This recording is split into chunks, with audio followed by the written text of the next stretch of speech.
네, 안녕하세요. 저는 인하대학교 의류디자인학과 김지수입니다. 네, 제가 오늘 발표할 내용은 고대 한국의 경금의 기원에 대한 고찰입니다. 직조 기술가 세리신의 어원에 대해서 발표하겠습니다. 네, 고대는 고조선의 건국 이후부터 고려가 건국되기 이전의 남북국 시대까지 말합니다. 그래서 연구 범위는 고조선, 고구려, 백제, 신라입니다.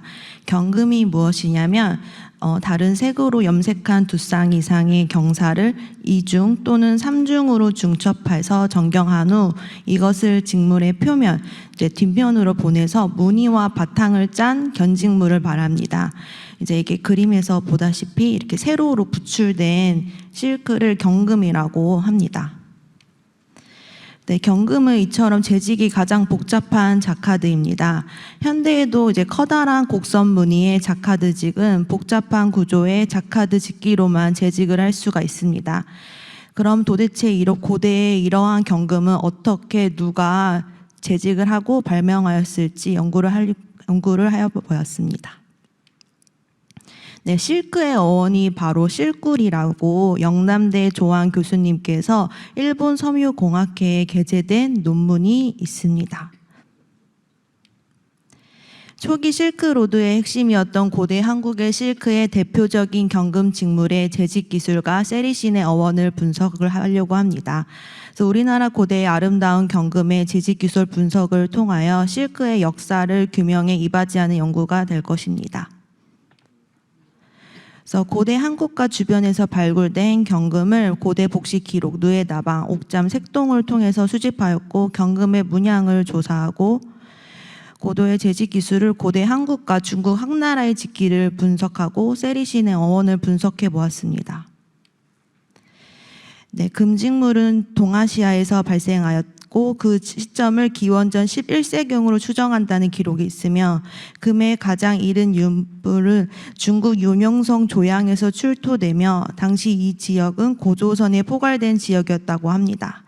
그리고 금직물은 전국시대의 중원 땅뿐만 아니라 중앙아시아 일대부터 만주, 아프리카 북부, 로마에 이르기까지 전국시대를 전후로 서방세계에도 금직물의 존재가 알려진 것 같다는 기록이 있으며 바레만과 항하 하류에 뽕나무가 많았고 집집마다 가잠을 하였으며 동이족이 실크를 최초로 사용하였다는 것이 고고학적, 문서학적으로 증명되었습니다. 네.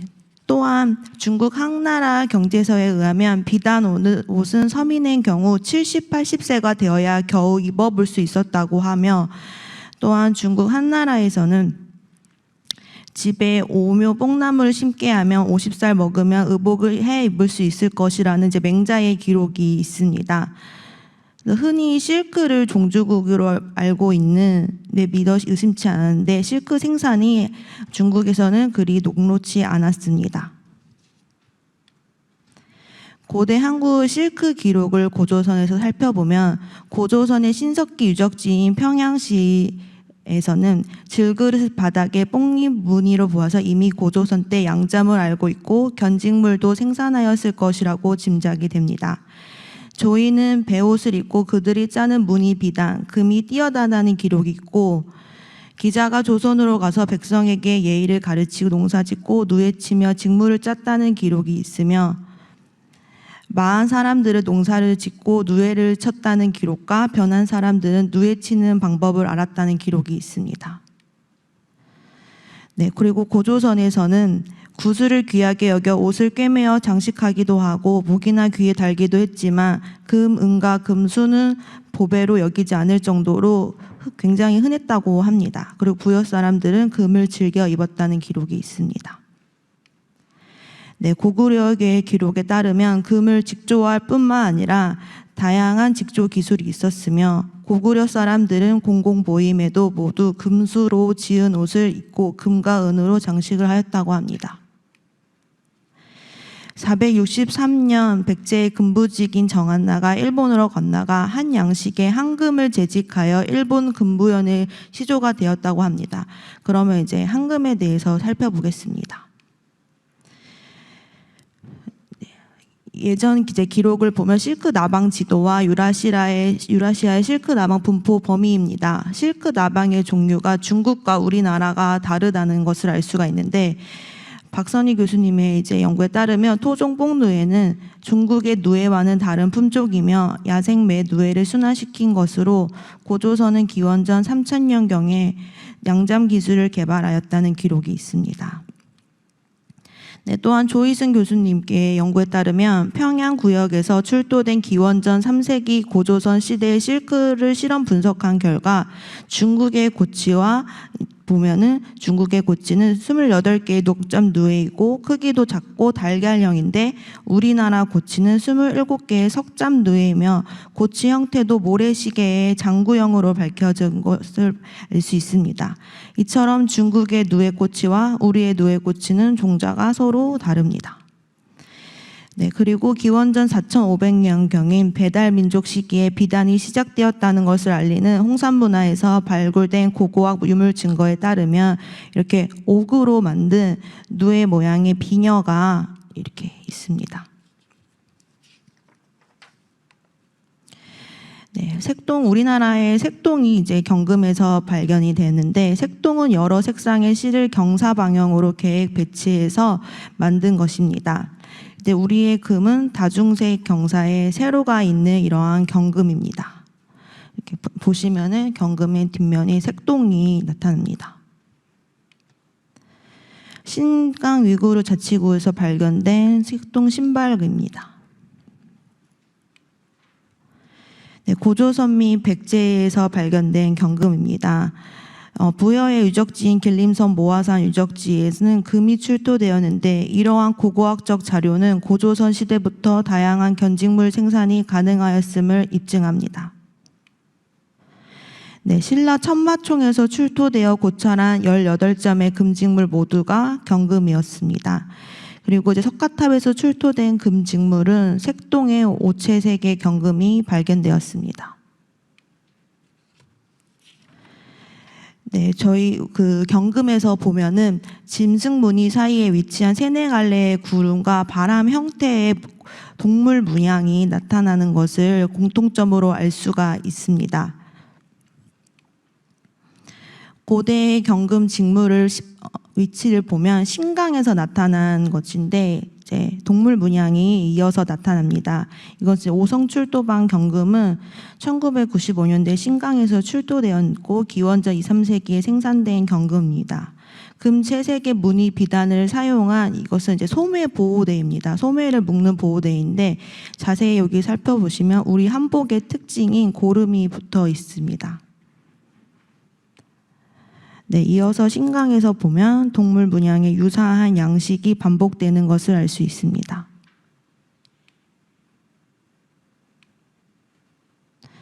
네, 그리고 또 재미난 사실을 하나 발견되었는데 여기서 보면은 이렇게 한이라는 글자가 나타나는 것을 알 수 있습니다. 네, 그리고 이제 신강에서 발견된 고구려 은금과 경문을 보면은 색동을 볼 수가 있습니다. 네, 여기 흉노둔항의 경금입니다. 호남산 호북성에서 발견된 경금입니다. 네, 팔미라 노이놀라에서 발견된 경금입니다. 네, 일본 아스카 시대에서 발견된 경금인데 여기 18번째를 보면 우리나라의 특징인 동물 문양이 나타납니다. 네, 이러한 경금을 짠 직기를 살펴보도록 하겠습니다. 경금은 이제 보통 직기로 짜기가 매우 어렵습니다. 네, 이런 수평 직기가 대표적인 고조선의 직기 모형인데 우리나라는 직기 틀을 갖춘 이런 요기 형태입니다. 요기란 직물을 감는 축을 요대와 연결해서 허리로 감싸서 앞뒤로 당겨서 경사의 장력을 유지하면서 직조를 하는 기술입니다. 또한 우리나라는 이렇게 잉하가 나타납니다. 이제 잉하는 실을 걸어 만든 형태로 반복해서 이제 매번 다시 만들어내는 굉장히 번거로운 작업입니다. 네, 중국 직기에서는 이제 보면 중국 직기와 우리나라의 차이점을 살펴보면 이제 붓길 사이로 집어넣은 실을 이제 앞으로 밀어서 이미 짜여진 위사 틀과 이제 나란히 이제 반복하는 이런 동작을 바디치기라고 하는데 중국 직기에는 이런 바디가 없습니다. 그 이유는 직기가 굉장히 단순하므로 많은 수의 잉하가 필요하지 않고 삽침대를 통해서 이제 바디를 사용했기 때문입니다. 이제 기직도에 나타난 배틀입니다. 이제 고구려 벽화, 고분 벽화에 나타난 직기이고 이건 이제 북한 박물관에 전시된 직기를 이제 복원한 모습입니다. 네, 이처럼 우리나라의 이제 고대 직기를 보면 수평 직기입니다. 네, 이건 제주 민족사 자연박물관에 나타난 화직기라고 이제 화려한 꽃 문양을 짜는 직기입니다. 이제 그 오른쪽은 고대 동양의 재화루 직기라고 위에 이제 사람이 올라가서 짜는 이제 직기입니다. 그 이후로 이제 1805년대 조셉 마리 자카드에 의해 발명된 자카드 직기입니다. 이것은 동양의 화직기를 본떠서 화려한 꽃무늬 원단을 씹고 빠르게 재직할 수 있게 되었습니다. 자카드 기의 위에 있는 펀칭카드가 잉하의 역할을 대신하였습니다. 중국 한나라의 이제 사직기를 보도록 하겠습니다. 우리나라는 수평직기이지만 중국은 이처럼 비스듬한 사직기입니다. 사천성 성도에 있는 한 화상석에 나타난 한대 직기 18대는 모두 민무늬직을 짜는 비스듬한 직기형으로 사직기 형태를 나타냅니다. 근데 이 세 사직기는 곡선의 형태를 짜기가 어렵고 곡선의 형태를 내기 위해서는 수평직기만이 가능합니다. 그리고 한대 직기에 관해서 AD 4세기에 쓴 서경 잡기에 이르면 120개의 잉하였다가 50개, 60개, 그 이후로 12개로 잉하가 이제 변형됐다고 합니다. 그래서 이는 점차 무늬가 단순화되었다는 것을 뜻합니다. 네, 이제 세리신의 어원입니다. 이제 실크는 세리신과 피브로인이라는 이제 구조로 되어 있습니다. 견섬유의 단백질인 세리신의 단어는 세레스, 세레카에서 이제 기원되었다고 생각됩니다. 이제 이는 기원전 5, 6세기에 보면은 이제 그리스 로마인들이 사용했던 로마어입니다. 동양학자 헨리 윤이 따르면 히스토리의 저술한 헤로도토스에 따르면 세레스 나라와 그 사람들에 대한 기록이 있습니다. 이제 견직물과 모피, 양질의 철 등 자신들의 생산품을 처분하는데 결코 인색하지 않았다는 기록이 있습니다. 서방 교역에서 가장 중요한 중국의 수출품은 말할 것도 없이 비단이었고, 비단은 한대보다 훨씬 이전부터 세레스라는 이제 이름으로 서방 세계에 널리 알려졌다고 합니다. 세레스는 이제 이 지도가 뭐냐면 기원전 7세기의 세레스 지도입니다. 살펴보면 세레스는 북경에서부터 티베트와 타클라메 이제 사막의 가로로 넓은 면적을 차지하고 있습니다. 이제 가운데 아래쪽에 사천성 성도까지 이어지는 것을 볼 수 있습니다. 기원전 2세기까지 실크로드는 완전히 홍도의 지배하에 있었습니다. 장거는 발견한 것이고 그 전부터 실크로드는 존재해 왔습니다. 기원전 7세기 세레스 지도와 서양의 실크는 이미 기원전 5, 6세기에 전래되었습니다. 네, 세레신의 어원입니다. 이제 신라는 다양한 이름을 가지고 있었습니다. 그 중에 이제 시을, 리을 계통의 이름이 어원으로 추정이 됩니다. 신라의 다양한 이제 이름이 있는데 옛 이름으로 세레, 이제 세라입니다. 이제 세레스 또는 세레스가 이제 신라의 땅으로 뜻하는 것으로 봅니다. 그다음에 신라의 유리왕은 삼국유사에서 세리지 왕으로 기록이 되고 있습니다. 네, 결론입니다. 첫 번째, 동이종이 생산하기 시작한 경급입니다. 우리의 색동과 다양한 동물 문양의 특징으로 고대 한국과 주변국에 출토된 경급을 살펴보았습니다. 이제 BC 11세기에 다채로운 경금이 탄생하였고, 경금은 색 경사를 여러 겹으로 중복 배치하여 무늬를 짠 직물로 두껍고 조밀하여 비교적 뻣뻣한 이제 실크입니다.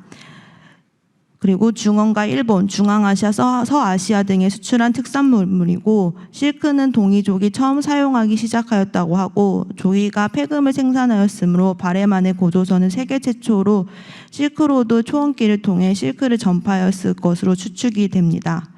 기마민족 흉노와 언어가 서로 통하고 동쪽의 고구려의 활동 무대였던 실크로드의 이제 신강 위구르에서 경금이 만진 출토되었는데 이것도 다 색동의 특성이 있습니다. 네, 중원의 흐물거리는 실크와는 다르게 얇고 비치며 실루엣이 아래로 뚝 떨어지는 것으로 비교적 뻣뻣한 경금과는 비교됩니다. 네, 두 번째 문양의 특성입니다. 주로 고대 한국과 주변에 나타난 경금의 무늬는 사슴이나 북극 주변에서 서식하는 술록 뿔과 같은 곡선이 많습니다. 네, 이것은 이제 북방민족의 전형적인 문양이고 이제 바람을 타고 흐르는 구름 모양을 표현한 것입니다. 사슴뿔처럼 두꺼운 직선의 끝부분만 살짝 비틀어 올리는 동물 수련 문양이 주로 이룹니다. 네, 세 번째로 재짓기의 차이입니다. 경금은 고도의 재짓 기술이 필요하며 색경사를 사용하는데 무늬가 매우 복잡하므로 수평 형태의 짓기인 화짓기나 재화로 짓기가 필요합니다. 반면에 한나라의 짓기는 모두 비스듬한 사짓기였고 이것은 곡선을 짜는 경금의 생산이 불가피하였을 것으로 생각됩니다. 네, 견섬유 단백질을 뜻하는 세리씨는 세레스와 세리카에서 기원한다고 봅니다. 이는 기원전 5, 6세기 극동사람과 그들의 땅을 일컫는 그리스 로마인들이 사용하였던 로마어입니다. 네, 이러한 세레스는 중국 진나라를 일컫는 것이 아니라 흉노의 언어라고 생각되고 실꾸리, 이제 실을 감는 기구를 가져오는 흉노가 이제 말을 타고 남시베리아 초원을 동서로 종횡무진하며 덕을 겸비하고 인색하지 않았던 신라, 고조선, 주신을 나타내는 것이 타당하다고 봅니다.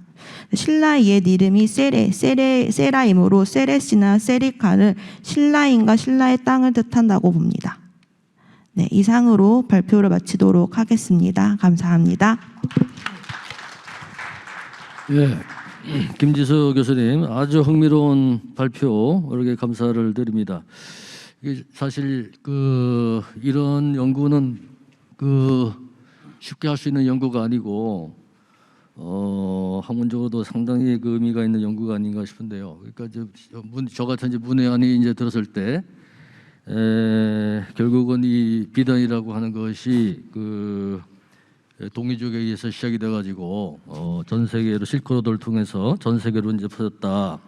이러한 것을 이제 여러 가지 특히 어원을 가지고 이렇게 분석을 하시고 또 결론을 내리시는 것 같습니다. 그래서 이 고대 시대 때 어떻게 이렇게 정교한 직주 기술이 이제 발전했는가, 그것도 참 흥미롭고요.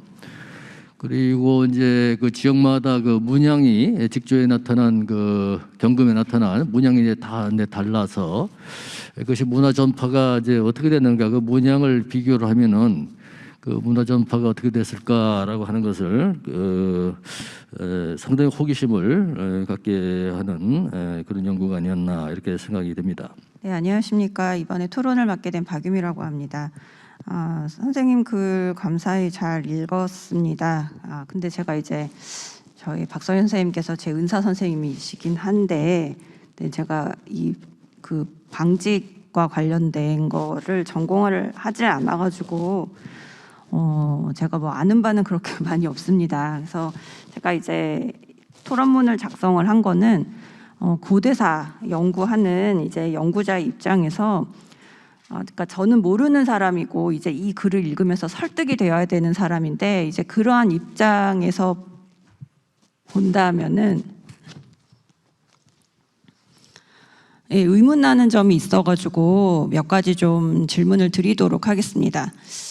제가 이 글을 읽고 나서 들었던 느낌이라고 할지 생각이라고 할지 이제 그런 점에서 상당히 좀 발표자께서 신경을 많이 쓰셔야 되겠다라고 생각을 한 거는 부정확한 사료를 언급을 하시는 경우가 꽤 있으십니다. 거기다가 이제 여러 가지 역사 일반에 관련된 말씀을 하실 적에 뭐 삼국지라고 하는 이제 그런 사서가 뭐 6세기에 쓰여졌다고 한다든지 아니면은 한나라 다음에 당나라 200년 막 이런 말씀을 하시는데, 이런 거는 글을 읽으면서 설득을 이제 시켜야 되는 그런 독자들에게 상당히 조금 뭐라 그럴까 좀 설득이 안 되는 그런 요소로 작용을 합니다. 그렇기 때문에 이러한 글을 쓰실 적에는 조금 더 정확한 내용을 하나하나 담아주셨으면 좋겠다라고 하는 말씀 좀 드려보도록 하겠고요. 그리고 두 번째는 주장을 하시면은 그 주장에 관련돼서 근거를 다셔야 되는데, 그 근거를 다시는 것을 좀 상당히 소홀히 하시는 것 같습니다. 그래서 뭐 예를 들자면은 신장자치구 고원에서 발견된 경금은 이제 고구려 초기의 경금으로 추정이 되는데라고 하셨으면은 이제 거기에 대한 그 논거를 다시던가, 아니면은 또 뭐 고구려 관련해가지고 도난 관련해가지고 뭐 5, 16국 시대에는 고구려와 부귀 등 조선의 선비족들이 이곳에 불교를 진흥을 시키고 이곳의 무역로를 차지를 하였다라고 주장을 하시면은 이제 그것과 관련된 것을 논거를 다셔야 되거든요. 근데 이제 그런 논거에 관련돼 가지고 좀 상당히 주장만 하시고 사람을 설득시키는 논거를 다시는 것을 좀 상당히 소홀히 여기시는 면이 있다. 그래서 그런 점에서 상당히 좀 주의를 기울이셔야 될 것 같습니다. 자, 그리고 이제 제가 이 글을 읽었을 적에 좀 가장 이해가 안 됐던 점 중에 하나는 그 그림 8이죠. 그림 8에 그 오성출 동방이라고 하는 그 경금을 이제 우리나라 경금 관련돼 가지고 그 예시로 드셨는데, 그 경금에는 그 글자가 이렇게 짜여져 있죠. 문자가 짜여져 있습니다. 근데 그 문자를 지금 필자분께서 발표자께서 이렇게 해석을 하신 면이 있는데, 그 글자가 사실은 이 발표자께서 좀 잘못 보신 측면이 있습니다. 왜냐하면은 직무를 이렇게 보자면은 뭐 오성출 동방 해가지고 리중국, 그다음에 이제 주 남강 사이 복 선우 뭐 등등등의 이제 글자가 쓰여져 있는데, 이것을 갖다가 이제 지금 발표자께서 좀 한 두 가지 글자를 드시면서 이것이 이제 중국에서 잘못 이제 그 글자를 설정을 해가지고 이제 우리나라 거를 중국의 걸로 이제 얘기를 했다, 이렇게 말씀을 하셨는데, 근데 사실 이 글자는 지금 현대식 글자, 그러니까 한자로 보시면 안 되시고 한나라 시대의 글자로 보셔야 되는데, 그 한나라 시대의 글자, 그러니까 소전체로 보자면은 중국 해석이 맞습니다.